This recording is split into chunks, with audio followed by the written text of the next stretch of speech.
Bienvenue à tous et bienvenue à toutes sur Un peu de sagesse au quotidien, le podcast où nous appliquons la sagesse divine à notre quotidien, ceci afin de vivre le bonheur au quotidien.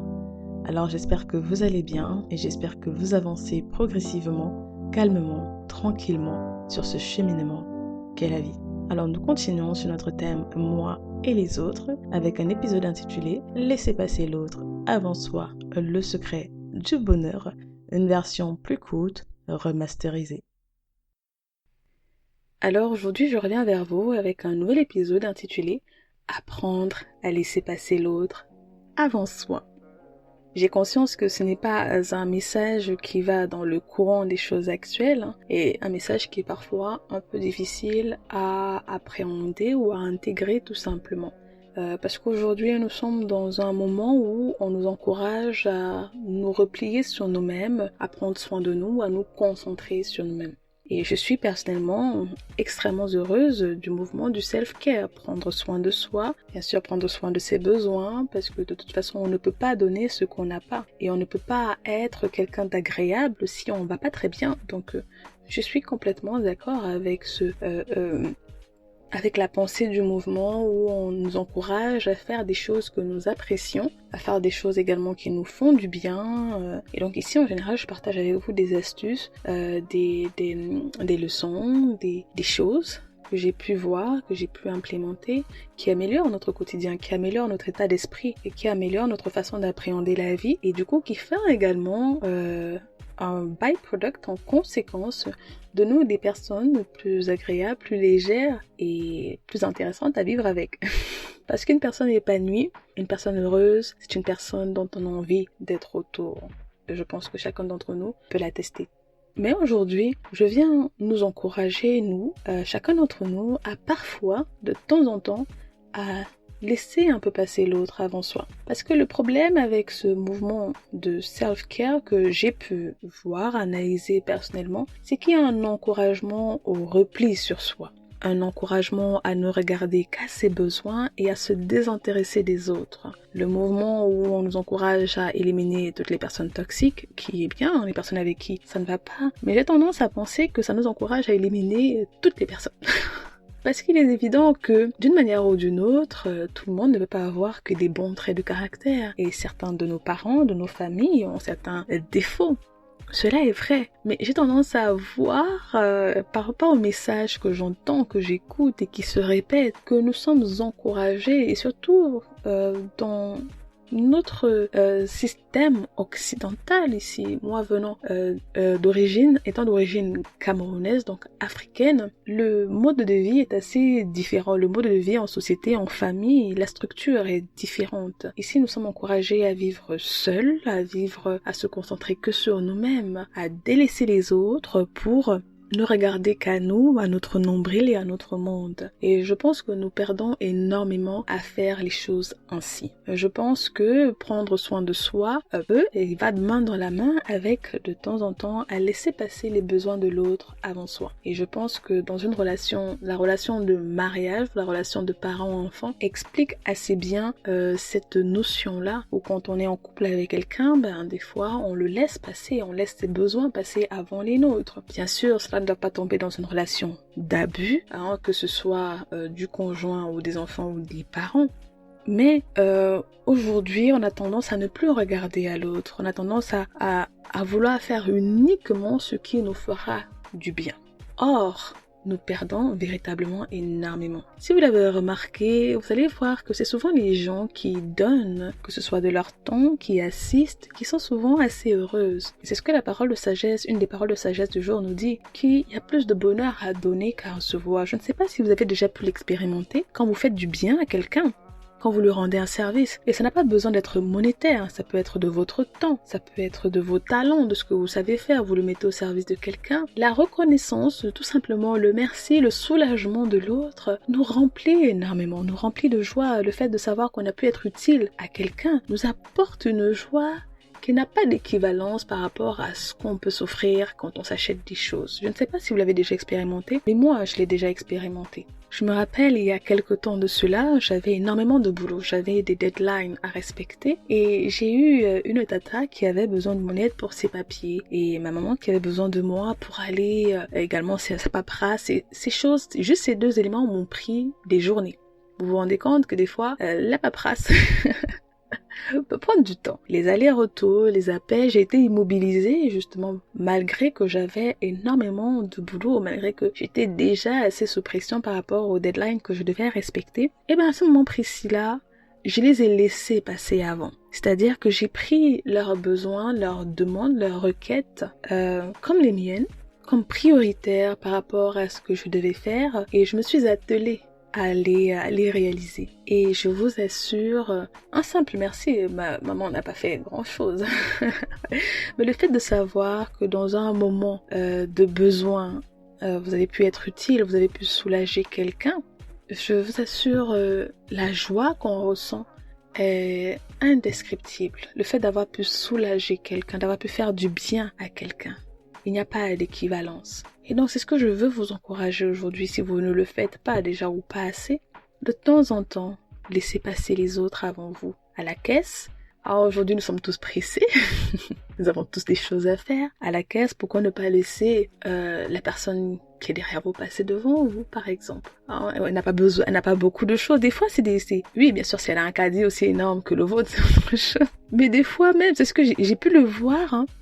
Des fois même, l'autre n'a pas beaucoup de choses, vous pouvez le laisser passer avant vous. Et juste la reconnaissance de l'autre, c'est pas grand chose, hein, c'est pas des actes immenses, vous n'avez pas besoin d'aller faire de l'humanitaire, je ne sais pas moi, au Vietnam ou au fin fond de la Russie ou en Afrique pour vous sentir utile, non.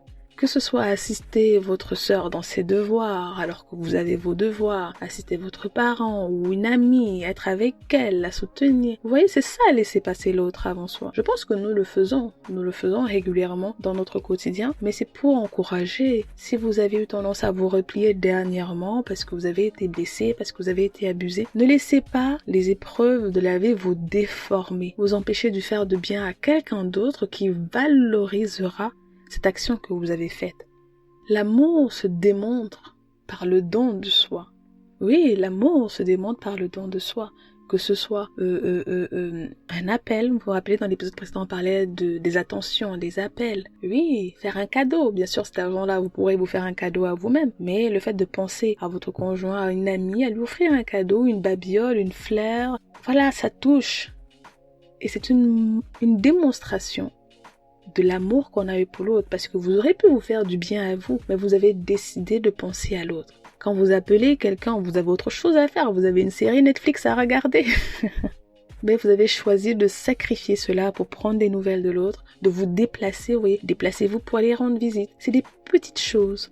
Mais apprenons à laisser passer les autres avant nous-mêmes. Apprenons à prendre soin des autres, à nous sacrifier un petit peu. Aujourd'hui, on ne veut plus entendre la notion de sacrifice, la notion de don de soi. Parce qu'on est tellement recentré sur nous-mêmes, on nous regarde tellement qu'à nous, à notre vie, à ce qu'on veut. Ce n'est pas mauvais, mais ça ne doit pas être que ça. Et nous ratons tellement de choses. Il y a tellement de choses qu'on découvre en servant l'autre. Oui, il y a des dons qui sont découverts, des talents, des aspirations de vie qui sont découvertes. En faisant du bien à l'autre, vous découvrez des talents que vous n'imaginez pas. L'autre fait une remarque et ça vous propulse à un autre endroit quelque chose que vous n'aurez pas imaginé de vous-même. Quand on se concentre également sur nous-mêmes, on a tendance à moins apprécier les choses que nous possédons, les choses qui sont à notre disposition. Et des fois, quand on va vers l'autre, on se rend compte qu'en fait, j'en ai des choses. Ma vie n'est pas si mal. Oui, c'est une conséquence. Ce n'est pas le but pour lequel vous allez laisser passer les autres avant vous. Non. Mais ça cultive également en vous le contentement. C'est une conséquence, c'est un produit supplémentaire. Le contentement, la gratitude, quoi d'autre? Une découverte de soi, une amélioration de soi-même, oui. En laissant passer l'autre avant soi, c'est servir à l'autre. Faire du bien à l'autre. Bien sûr que vous avez des choses à faire. Vous avez des responsabilités. C'est comme une maman. Bien sûr qu'elle a des choses à faire. Mais elle se donne pour ses enfants. Un conjoint se donne pour son conjoint, son épouse ou son épouse. Et c'est toujours apprécié. Ça fait toujours du bien. Donc c'est un encouragement. Apprenons de temps en temps à laisser passer les autres avant nous, à laisser passer une requête avant ce qu'on doit faire. Bien sûr, si vous devez rendre la chose demain, c'est différent. Il y a toujours un contexte, bien sûr. Il faut de la sagesse, c'est pour ça que nous sommes dans un peu de sagesse au quotidien, du discernement par rapport à ce que vous êtes capable de faire. Cela ne veut pas dire que vous allez prendre plus que ce que vous ne pouvez faire. Rappelez-vous, on prend le temps de profiter des nôtres, donc le but n'est pas de vous surcharger par rapport aux demandes des autres. Non.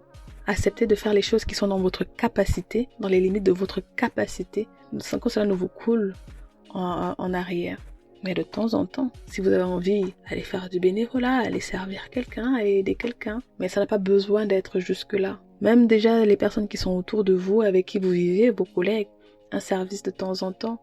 Et ça nous aide également à nous façonner différemment, à être moins égoïstes, à être moins égocentriques. Oui, et on développe un peu plus d'empathie également pour les autres. Quand on s'ouvre aux autres, quand on regarde aux autres, on développe plus de compassion et plus de douceur. Donc il y a beaucoup d'avantages à laisser passer les autres avant soi. Par rapport à la caisse, à la file de la caisse, ça développe la patience. Ça nous fait travailler la patience, oui.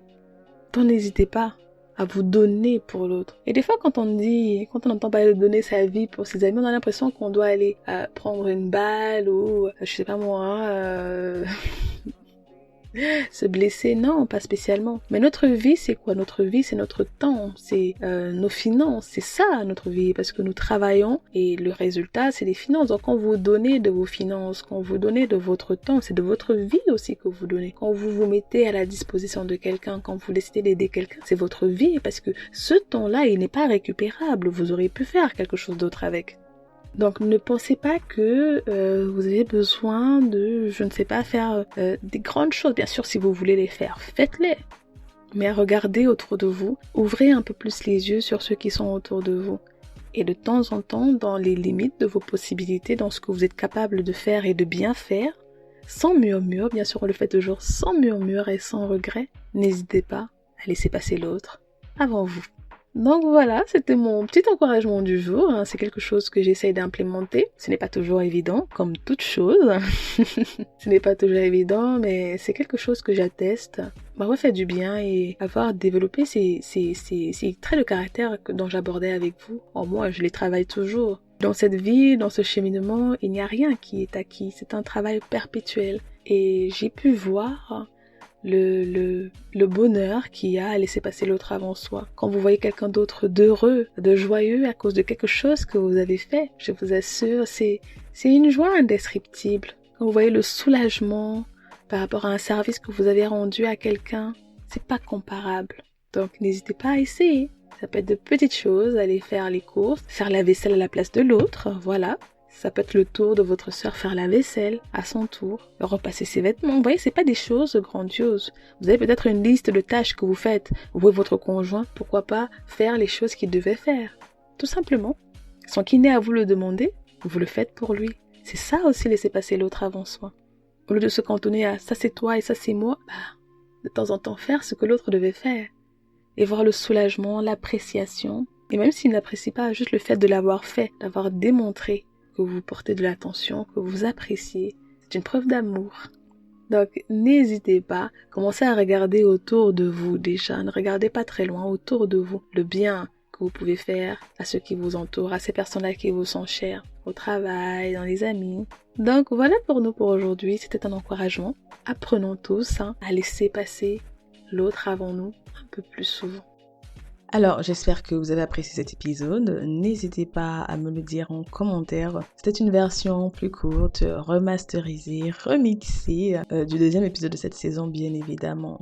Donc, dites-moi ce que vous pouvez ajouter, ce que vous en pensez, quels sont votre point de vue à vous, si vous avez d'autres choses à rajouter. Bien évidemment, la discussion est ouverte en commentaire, que ce soit sur YouTube ou sur evenhouseedition.com. Vous allez retrouver l'article en lien avec cet épisode sur evenhouseedition.com. Et si on peut faire un résumé un petit peu des choses qui ont été dites, j'ai parlé du fait que voilà, nous sommes aujourd'hui dans une culture qui fait la promotion du self-centered, être centré sur soi, moi.